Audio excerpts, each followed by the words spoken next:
Hello, everyone. I'm John O'Loughlin. Welcome to McDuff Lives, and it's a special Thursday edition with my wife, Marcia Keeth. We're here to talk about the Donroe Doctrine. So let's go.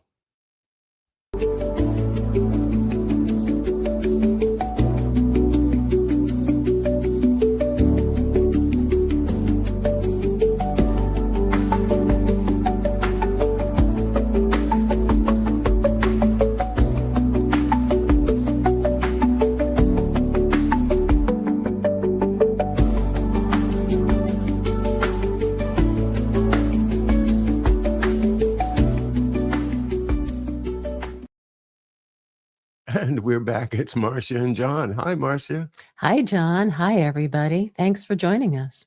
And Marcia, thank you for joining me today because I felt like I needed to do a show on the Donroe Doctrine as a result of some recent studies I've been doing into some of the early founding fathers' thoughts on the subject, and the phrase "an empire of liberty" has been rolling around in my mind lately, and thinking about who said it, what does it mean, and why did Gordon S. Wood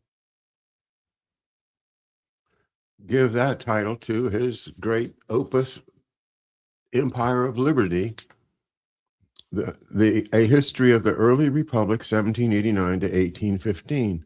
Well, I've read this book maybe 20, 25 years ago, whenever it came out, because Gordon S. Wood is like the top of the top of contemporary historians about America, and particularly the early republic. So I got it back out and started reading again, and just fascinating to think of how this Donroe Doctrine fits with the thoughts of some at least of the most important founding fathers: Thomas Jefferson, of course, Monroe, Madison, and I don't think Washington was really opposed to it. So the interesting question now, when we suddenly wake up with a new world. I mean, from as far as the United States foreign policy going forward, this is a total rewrite. This is like throwing out the book and writing a new one from scratch. You've helped me to realize that, Marcia, this week by yourself reading through the new National Security Strategy document, and just recently issued. Yes, and it's just seemed like, whoa, okay, new document to read, no big deal. I'll read it someday. And then all of a sudden, with the Donroe Doctrine and the application of FAFO to Nicolas Maduro. Yes, indeed. The whole world is now looking at it, pulling out our old history texts about the Monroe Doctrine, right? Trying to find out whether his statements are absurd or whether they actually are connected to the United States' historical foreign policy.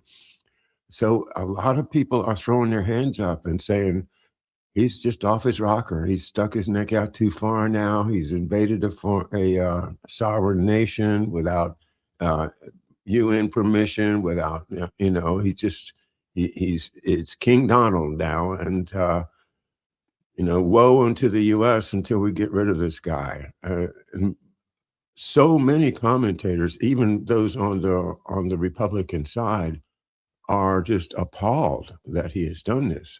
But I do have to say that I am surprised, because I only became aware of this document earlier this week as the result of something. Well, it was as the result of a commentary that I saw about what is going on in Venezuela and what we did over the weekend. But I wasn't aware of this national security strategy. We've just lost your camera. This national security strategy that was issued in November or December. It's a little unclear exactly. I've seen both. Nonetheless, I didn't see any discussion about it, reference to it. mention of it in any way in anything that I follow until this week. And this commentary that I was watching points out some comments from the document, and I immediately went to the document itself because I always prefer to do my own analysis. And so I pulled out the document and started reading it and came to realize that all of this discussion of the Donroe Doctrine, which this document calls the Trump corollary to the Monroe Doctrine, is relevant to what's going on. Yes, and you read through it, and you've been able to highlight the pertinent part that does create the Trump corollary. I asked you if you would mind maybe putting that up on the screen and reading through at least the essential part of it. Would you do that? I would be happy to. So this is the document, and first I will share that. Here we go. So here's the cover to the document, the National Security Strategy of the United States of America, November 2025. And I downloaded this from whitehouse.gov. Easy to find. And it starts with a letter from the president. And then you can see here in the table of contents, it talks about what is the strategy, what should the United States want, what are our means to get what we want, the principles, priorities, and then it talks about the regions. And of course, the region of interest in this discussion is the Western Hemisphere. So the whole document is about 20, I think it's 28 pages. So here is the part of the document that discusses the Trump corollary to the Monroe Doctrine. So do you want me to go ahead and just read that now, John? I'd love that. Yeah, please. Okay. So here we go. After years of neglect, the United States will reassert and enforce the Monroe Doctrine to restore American preeminence in the Western Hemisphere and to protect our homeland and our access to key geographies throughout the region. We will deny non-hemispheric competitors the ability to position forces or other threatening capabilities or to own or control strategically vital assets in our hemisphere. This Trump corollary to the Monroe Doctrine is a common sense and potent restoration of American power and priorities consistent with American security interests. Our goal for the Western Hemisphere can be summarized as enlist and expand. We will enlist established friends in the hemisphere to control migration, stop drug flows, and strengthen stability and security on land and sea. We will expand by cultivating and strengthening new partners while bolstering our own nation's appeal as the hemisphere's economic and security partner of choice. Enlist. American policy should focus on enlisting regional champions that can help create tolerable stability in the region, even beyond those partners' borders. These nations would help us stop illegal and destabilizing migration, neutralize cartels, nearshore manufacturing, and develop local private economies, among other things. We will reward and encourage the region's governments, political parties, and movements broadly aligned with our principles and strategy. But we must not overlook governments with different outlooks, with whom we nonetheless share interests and who want to work with us. The United States must reconsider our military presence in the Western Hemisphere. This means 4 obvious things: a readjustment of our global military presence to address urgent threats in our hemisphere, especially the missions identified in this strategy, and away from theaters whose relative import to American national security has declined in recent decades or years. A more suitable Coast Guard and Navy presence to control sea lanes, to thwart illegal and other unwanted migration, to reduce human and drug trafficking, and to control key transit routes in crisis. Targeted deployment to secure the borders and defeat cartels, including, where necessary, the use of lethal force to replace the failed law enforcement-only strategy of the last several decades, and establishing or expanding access in strategically important locations. The United States will prioritize commercial diplomacy to strengthen our own economy and industries using tariffs and reciprocal trade agreements as powerful tools. The goal is for our partner nations to build up their domestic economies while economically stronger and more sophisticated Western Hemisphere becomes an increasingly attractive market for American commerce and investment. Strengthening critical supply chains in this hemisphere will reduce dependencies and increase American economic resilience. The linkages created between America and our partners will benefit both sides while making it harder for non-hemispheric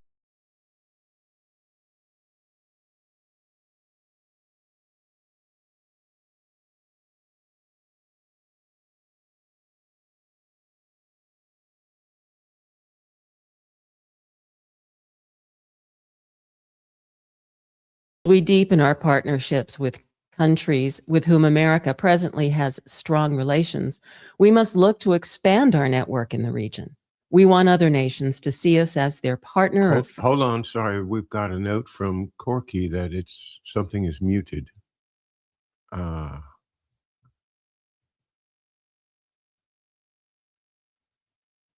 No audio.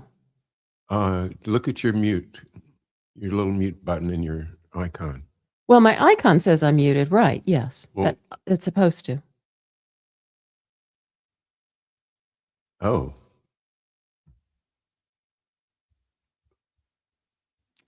Sorry, folks. Let me check my audio. Okay. Polly says just a few sentences. Audio is good. Audio's okay? Yeah. 5 by 5. Thank you, Brightmore. Thank you, Polly and Corky and Garden Girl. Yeah. Glad you all can be with us this morning. Okay. All right. Sorry, Marcia. Let's pick up. Let's see where I'm going to pick up with a second paragraph here. The Western Hemisphere, oops, no, that's not, let me just fix this here. All right. The Western Hemisphere is home to many strategic resources that America should partner with regional allies to develop to make neighboring countries as well as our own more prosperous.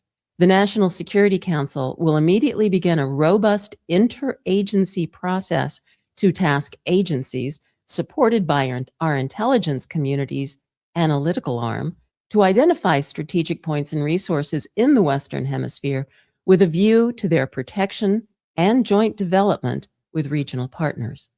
Non-hemispheric competitors have made major inroads into our hemisphere, both to disadvantage us economically in the present and in ways that may harm us strategically in the future. Allowing these incursions without serious pushback is another great American strategic mistake of recent decades. The United States must be preeminent in the Western Hemisphere as a condition of our own security and prosperity, a condition that allows us to assert ourselves confidently where and when we need to in the region. The terms of our alliance and the terms upon which we provide any kind of aid must be contingent on winding down adversarial outside influence from control of military installations, ports, and key infrastructure to the purchase of strategic assets broadly defined. Some foreign influence will be hard to reverse given the political alignments between certain Latin American governments and certain foreign actors. However, many governments are not ideologically aligned. Sorry, should have thought to turn my phone off. However, many governments are not ideologically aligned with foreign powers, but are instead attracted to doing business with them for other reasons, including low costs and fewer regulatory hurdles. The United States has achieved success in rolling back outside influence in the Western Hemisphere by demonstrating with specificity how many hidden costs in espionage, cybersecurity, debt traps, and other ways are embedded in allegedly low-cost foreign assistance. We should accelerate these efforts, including by utilizing U.S. leverage in finance, technology to induce countries to reject such assistance. In the Western Hemisphere and everywhere in the world, United States should make clear that American goods, services, and technologies are far better buy in the long run because they are higher quality and do not come with the same kinds of strings as other countries' assistance. That said, we will reform our own system to expedite approvals and licensing, again to make ourselves the partner of first choice. The choice all countries should face is whether they want to live in an American-led world of sovereign countries and free economies, or in a parallel one in which they are influenced by countries on the other side of the world. Every U.S. official working in or on the region must be up to speed on the full picture of detrimental outside influence while simultaneously applying pressure and offering incentives to partner countries to protect our hemisphere. Successfully protecting our hemisphere also requires closer collaboration between the U.S. government and the American private sector.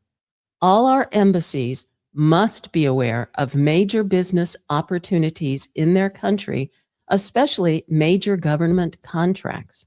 Every U.S. government official that interacts with these countries should understand that part of their job is to help American companies compete and succeed.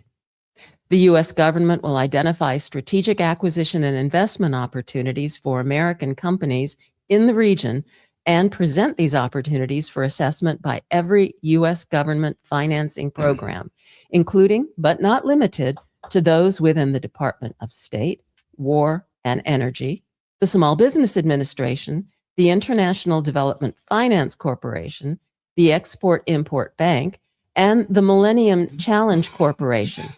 We should also partner with regional governments and businesses to build scalable and resilient energy infrastructure, invest in critical mineral asset access, and harden existing and future cyber communications networks that take full advantage of American encryption and security potential. The aforementioned U.S. government entities should be used to finance some of the costs of purchasing U.S. goods abroad. The United States must also resist and reverse measures such as targeted taxation, unfair regulation, and expropriation that disadvantage U.S. businesses. The terms of our agreements, especially with those countries that depend on us most and therefore over which we have the most leverage, must be sole source contracts for our companies. At the same time, we should make every effort to push out foreign companies that build infrastructure in the region. And that concludes the Western Hemisphere portion of that document. So is there a specific part of it that would be called the Donroe Doctrine?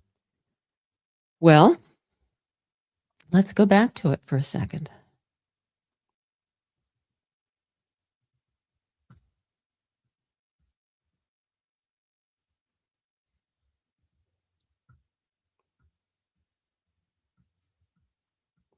I think that one of the things that jumps out to me as I read it is, of course, the emphasis on commerce and on economic interests and private interests of American businesses.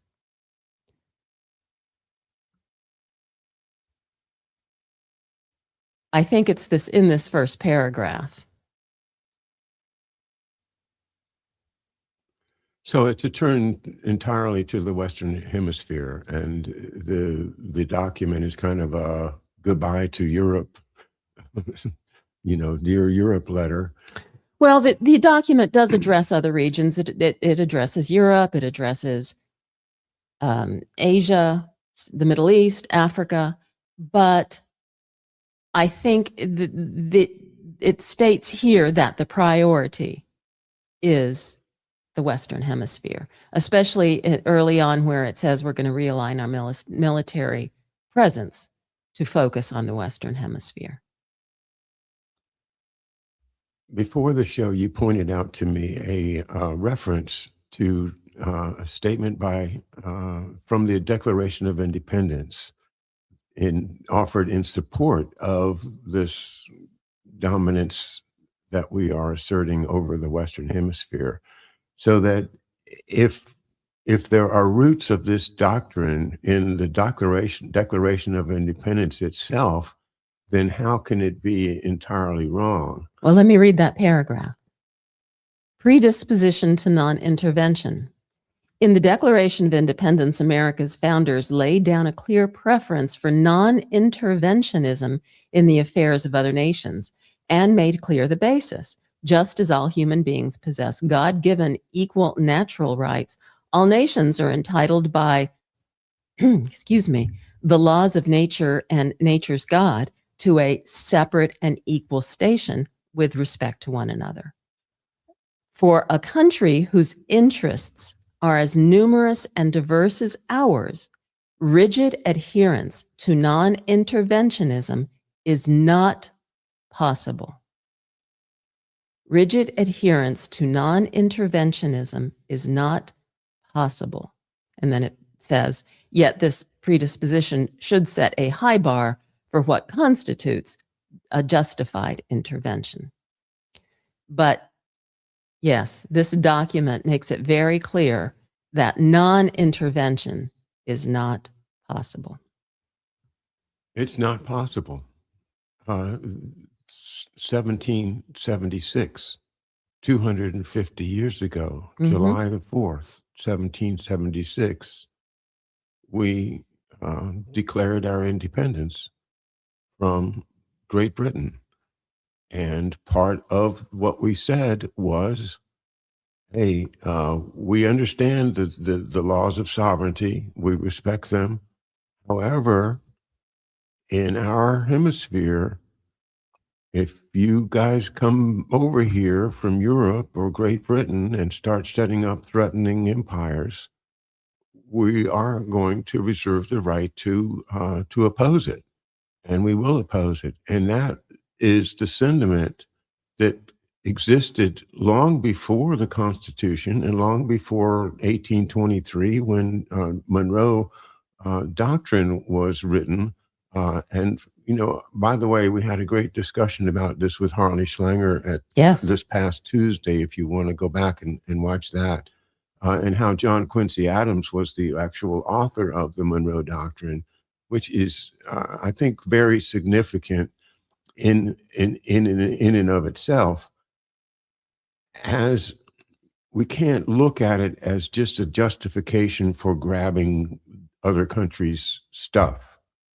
It's not, and it never was intended to be. And so today, are we looking at the Donroe corollary to the Monroe Doctrine as a justification for theft? And I think most of the opposing political people are talking about it, are characterizing it as just theft, just as a robbery, as a assertion of military dominance, like an old emperor from ancient times.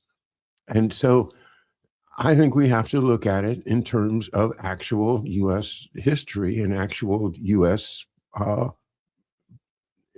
founding documents. Well, and the corollary also echoes back to the Roosevelt corollary, and this is under President Theodore Roosevelt, who in 1904, and I'm reading here from Google's AI, the Roosevelt corollary in 1904 was President Theodore Roosevelt's addition to the Monroe Doctrine, asserting the U.S.'s right to intervene in Latin American affairs to ensure stability and prevent European interference, especially when nations couldn't repay debts, effectively positioning the U.S. as an international police power in the Western Hemisphere, leading to increased U.S. military presence in the region and resentment from Latin American nations. And that idea that, you know, we are going to defend these young republics that have broken away from Spain, that is what the essence of the Monroe Doctrine is still the sentiment in terms of protecting these young so-called republics or democracies in name, which are really just dictatorships at this point in so many cases, are not to be messed with by European powers. Right. And I think it's, Or Asian. and I would say now we add to that China, of course. Yes. And so the reference to China in this document is very clear.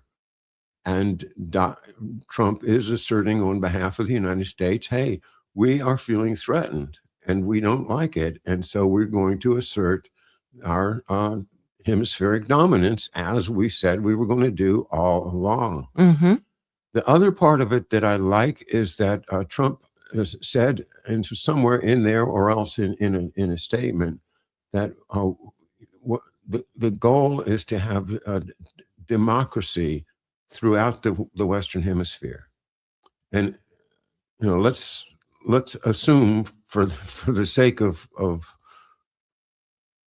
discussion that he's serious about that. He means that, which means to pull the tentacles out of the backs of all the governments, that the CIA has been controlling for all of these years, to actually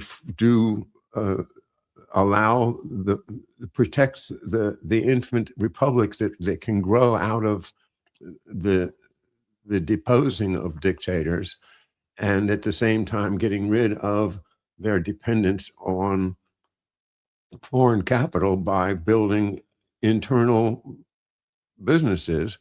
And he basically is saying, and we want to develop a business relationship, right, so that we can sell our goods, and they will want our goods because they're better than the ones that you would have got from China, and they are, and he will subsidize it. Our government will subsidize it. Indeed. To make sure that we are developing a hemispheric business based upon what I hope will be democratic values, and that means the Bill of Rights. And if we can just stick to me for just another second, I'm going to bring it all around and say this is what we're talking about, is the empire of liberty. And as I told Marcia before the show, I've been really working on a Mindfields that I want to do about just the topic of an empire of liberty, because as I study it, I realize, and you read the history of it, every place in the world was either a monarchy or an empire at the time of the Revolution, at the time of the American Revolution, or both, or both, or a pirate, realm, or worse. The idea of having any type of a nation in which individual rights are sacred would be so revolutionary, so different, that all those other empires around the world are going to want to make sure it loses, to defeat it. And so in order to make sure that you don't just fall,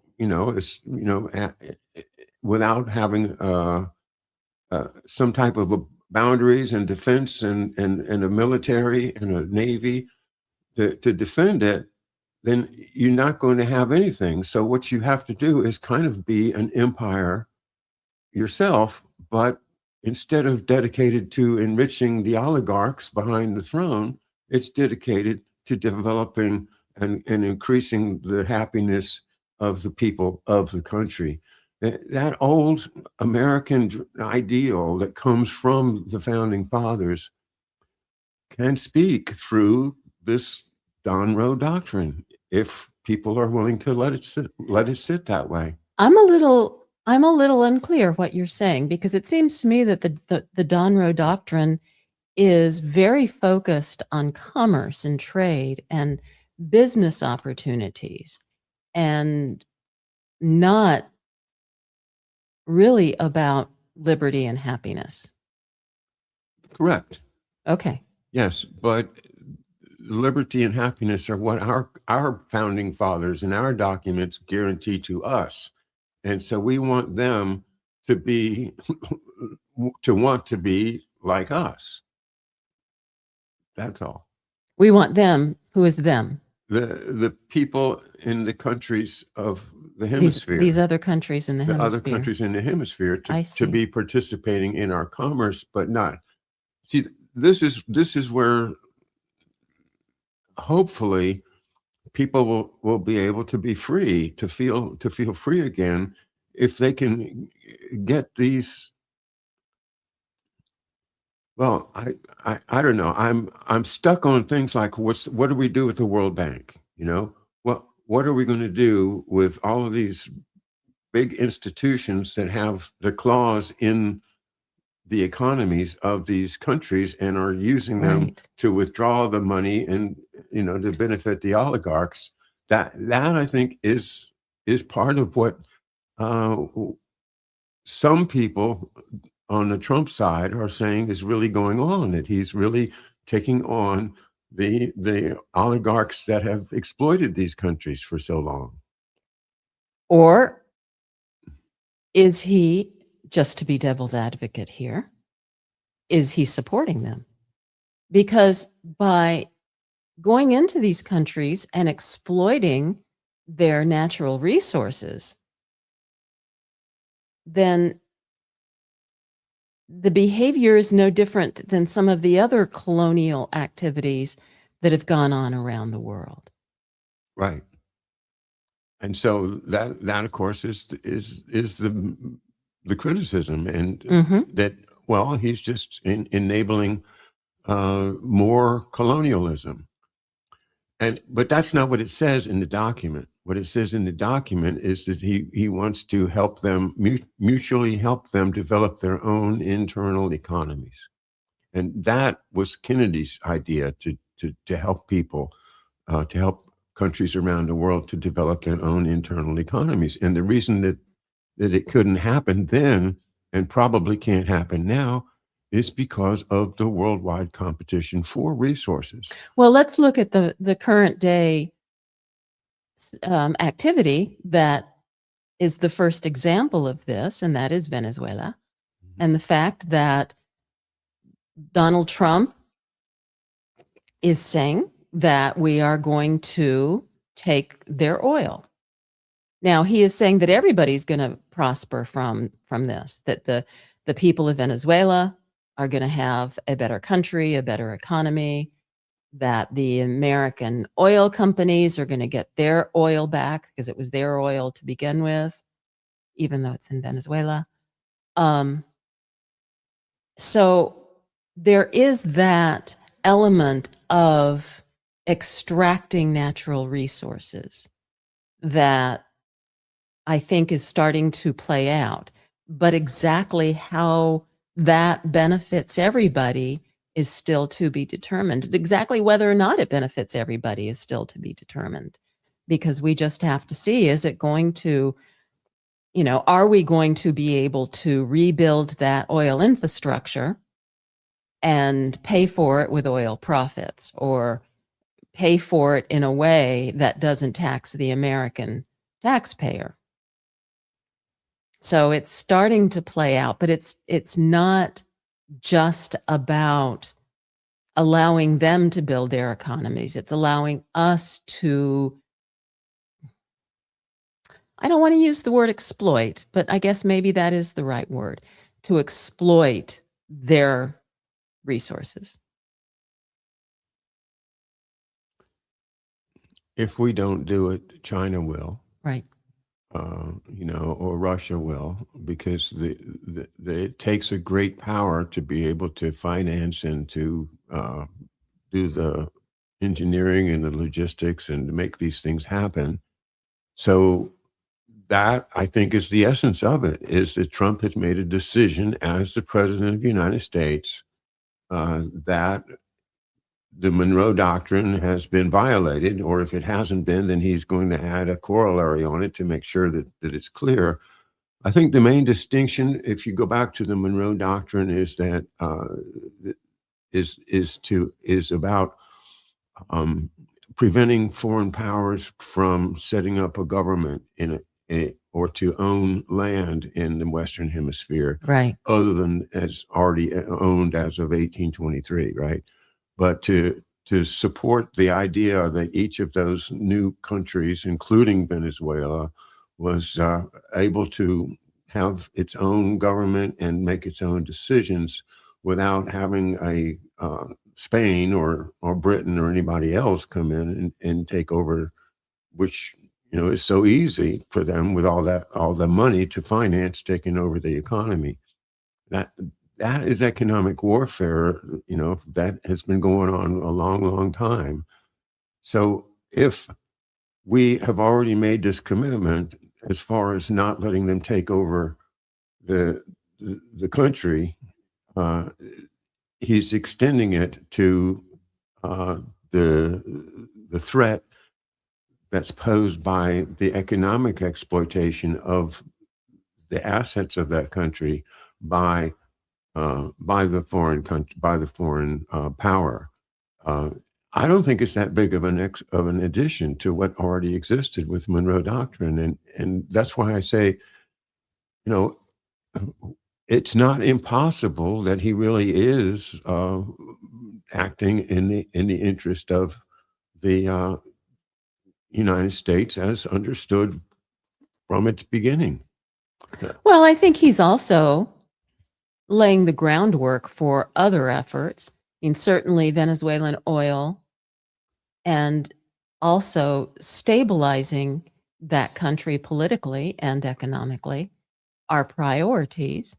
But there are others in the country, and of course, in the hemisphere, and of course, Cuba comes to mind. I mean, what's going to happen with Cuba and Cuba's relationship with Russia, and all of that history that goes back to the Cuban Revolution.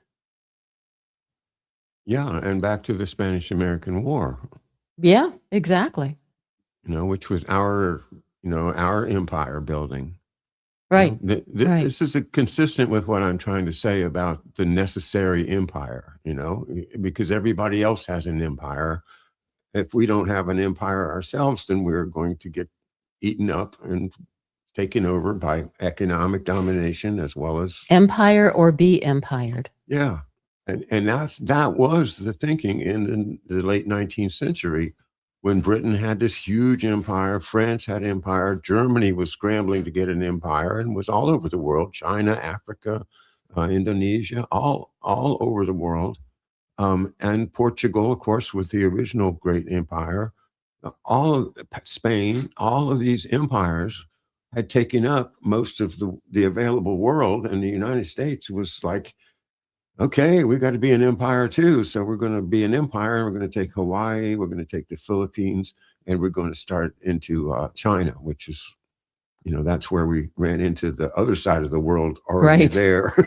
Exactly. We made it to the other side.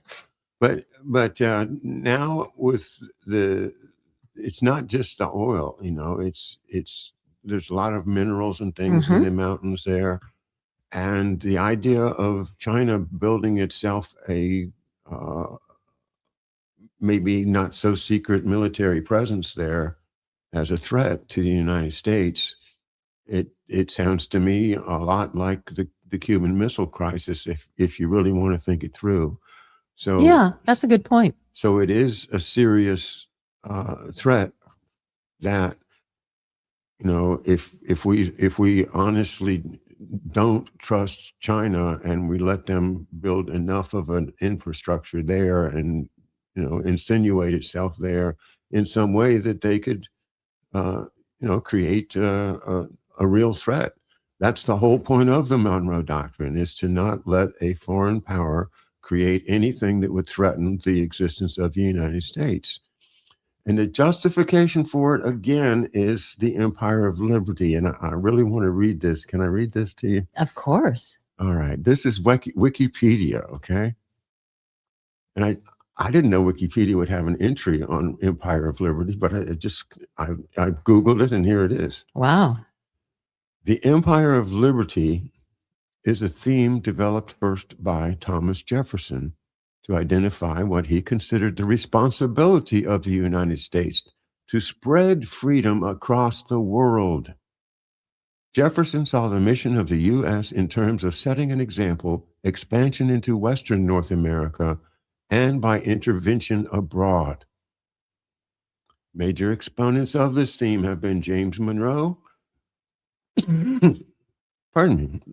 James Monroe with the Monroe Doctrine, Andrew Jackson, James K. Polk with Manifest Destiny, Abraham Lincoln with the Gettysburg Address, Theodore Roosevelt, the Roosevelt Corollary, Woodrow Wilson, Wilsonianism, Franklin D. Roosevelt, Harry Truman, the Truman Doctrine, Ronald Reagan, the Reagan Doctrine, Bill Clinton, and George W. Bush, the Bush Doctrine. In the history of U.S. foreign policy, the Empire of Liberty has provided motivation to fight the Spanish-American War, World War I, the later part of World War II, the Cold War, and the War on Terror, 2001 to present. Jefferson used the phrase in 1780 while the American Revolution was still being fought, and here's his exact quote. "We shall divert through our own country a branch of commerce which the European states have thought worthy of the most important struggles and sacrifices.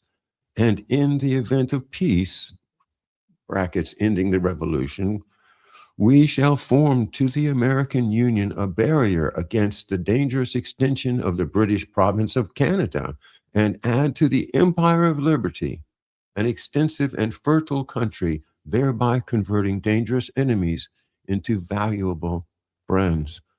Thomas Jefferson to George Rogers Clark, December 25th, 1780, during the war. Wow. So he and the Republicans, the Republican ideal, I've heard it said this way: the American Revolution is not the Revolutionary War. The Revolutionary War was a war in order to sustain the American Revolution.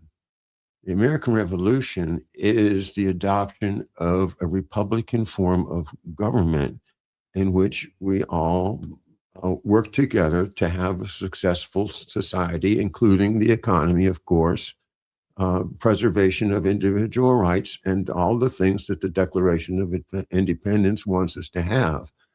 And not necessarily, and to not think of that revolution as something that stopped when the war was over, but this revolution is a revolution in government, in revolution in human relations, and an extension of a bold experiment, as it's been called, and was at the time called, in which most people thought it would fail. And has it failed? Is it still alive? You know, that question is the same question as when we ask, is Donald Trump just another oligarch out to make money for his buddies? Or is he here to preserve and protect and defend the Constitution of the United States, and to preserve the tradition of what is clearly American policy, and that is assertion of dominance over the Western Hemisphere? Nicely put. Yeah. So I can't just reject this out of hand and say, well, you know, he's just being Donald and controlled by the Adelsons or whatever. I think that I have to look at it from give him the benefit of the doubt. I mean, well, I think the question for me is, was the document created and issued in order to justify a plan, or was the plan conceived in order to follow through with the intentions of the document? Which came first? You mean the plan to take Maduro? Right. The plan to dominate the Western Hemisphere, starting with Maduro and starting with Venezuela, and, you know. Oh, I imagine that the document was written to justify the actions that they'd already planned on taking, didn't you? I think so, yes. Yeah. Yes. So this is a serious major change in American policy that's going to have reverberations for decades. And if it works, as long as we, the people of the United States, maintain our insistence upon our individual rights and insist once again on a transparent government, that idea could dominate the whole hemisphere. And if it did, then we could justly say that was the founding fathers' dream in the first place. I think that what is interesting for me is that this didn't happen, or I don't even recall being discussed during the first Trump administration. So he really only has 4 years to make it happen. Yeah. And that's not very long. Now, I got to say, it's been just about a year, short of a few weeks, and a lot of stuff has happened. I am pretty amazed at how quickly things have evolved, policies have changed, actions have been taken, and even initial actions have been reversed when it became clear it wasn't working. And I'm saying that as a positive thing. I think it's a good thing. Usually government doesn't work very fast. Government is notoriously slow. And I think during this first year of Trump's second administration, the government has moved very quickly. But in order to really leave in place a legacy of this Trump corollary, I think government's going to have to move very fast in the hemisphere in the next 3 years. And we'll see what happens. Yeah, I see Brightmore makes a good point that I think it was Brightmore anyway, that the Mossad is very active in these countries and was noted to be a part of how the invasion was pulled off. I think it's also important to note that Maduro had a bodyguard that was all killed by the DEA agents, Special Forces DEA. They were all Cubans, 32 Cubans.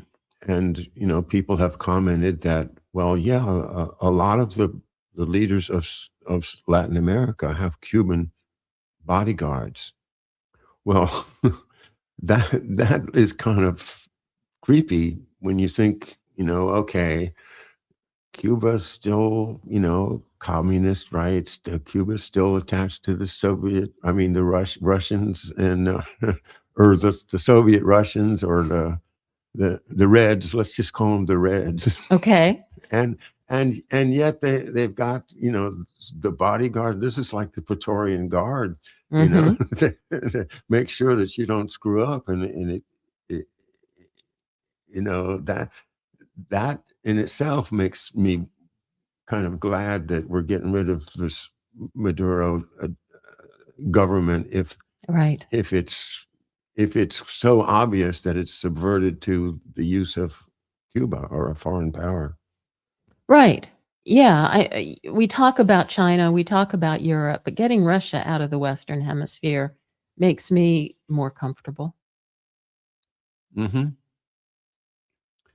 And that is the problem, that, Cuba is 90 miles away and it's still there. And this is what the Trump's really hard right-wing people want, is Cuba Libre, and that is Marco Rubio. As we talked about with Harley, Marco Rubio has roots in the Cuban revolutionary times. I couldn't verify it myself, but I think there's go ahead. What were you going to say? Well, Rubio is very active with the Cuban community and those who do have ties to the revolutionary ties. However, Rubio's family came over before the revolution. I was trying to sort that out too. It's interesting that you also dug a bit.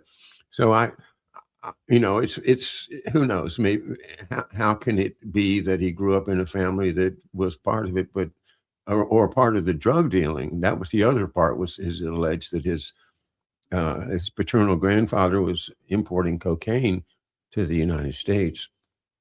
So, so people call him Narco Rubio. That and the fact that he's got now 3 hats, he's the Yes, this is too much. it is absolutely too much. I don't like him being in charge of the National Archives. I really don't, because it's another. It's like somebody's guarantee that nothing's going to come out. You know, he's not going to let us see anything new. And as long as he's parked there, it's really obvious that they don't want us to know. And it'll turn out to be some Mossad connection to the Kennedy assassination. I wouldn't doubt it, and all kinds of other stuff that would come out if we had real disclosure. Right, but the point is that Rubio has so many responsibilities. It's going to be very difficult for him to function as the viceroy of Venezuela. But you do also want somebody with a strong Latin American intellectual, cultural, educational, political, historical understanding. I'm just thinking it's going to be the Mossad. The Mossad's going to really run Venezuela. They'll have not openly. Right, they'll have a puppet. Right. They'll have some nice puppets in front of them. But that's why Trump can say we're gonna run Venezuela without actually putting troops on the ground. Well, and the whole Machado connection, too, is still a little unclear, because Machado is out there saying, yay, Trump, he did it. He got rid of Maduro and everything's going to be great. And Trump is just totally ignoring her and doesn't even seem to care who she is, where she is, why she is, what she is. So, but yet, Machado had that dramatic escape from Venezuela just a few weeks before also. Well, it indicates to me that he sees her as a CIA asset. One of the people that he wants to get rid of. So she of course would be a Pied Piper, or somebody that leads the opposition to control it. That's the way I read it. That Trump is like, okay, yeah, they were setting her up, but I'm not going to let it happen. There you go. That's a very good interpretation. Well, I think it's about 5 of, and I pretty much got to say what I wanted to say. I look forward to doing a Mindfields where I can really develop this Empire of Liberty theme, because it's if we don't get the drug dealers out, it's the CIA that put them there. The CIA put them in Bolivia. They put them in everywhere, and they're financing their regime change operations with the money, paying murderers, paying assassins. Like the book that I reviewed this Monday, the Scorzeni papers. If there's one thing you learn from it, it's that assassination is a big business. Yeah. And the groups that will do that are organized and can travel the world, and they're connected intimately with the intelligence agencies, the Five Eyes and Mossad, and I'm sure all the rest of them too, because in essence, that whole milieu of assassins is there to serve the interest of the real powers that be. And some people like to kill people. It's once they start making a living at it, it's kind of hard to quit. It's insane to me that we allow this to continue under the idea of national security, that this country, as I've said many times, that national security 10/2 that was passed back in 1948, which says that the CIA can do whatever it wants as long as it's able to hide under plausible deniability. We got to get rid of that and get rid of this spook-driven foreign policy, which is That's what really I think frightens me the most, is that Trump is just doing what he's told by the Praetorian Guard, so to speak. Well, let's don't end on that note, because I have to say that I think this national security strategy is a meaningful document. Now, whether or not it is there as a justification for some other purpose, I suppose is to be determined. But I think it's an important document that everybody should read and be aware of as we watch our international activity in the Western Hemisphere going forward. Marcia, it's been a pleasure as always. And guess what? We get to do it again tomorrow. Yes, indeed. That'll be fun. And tomorrow we want to engage with you guys in the chat room. So please join us back here at 11 a.m. Eastern Time at McDuff Lives.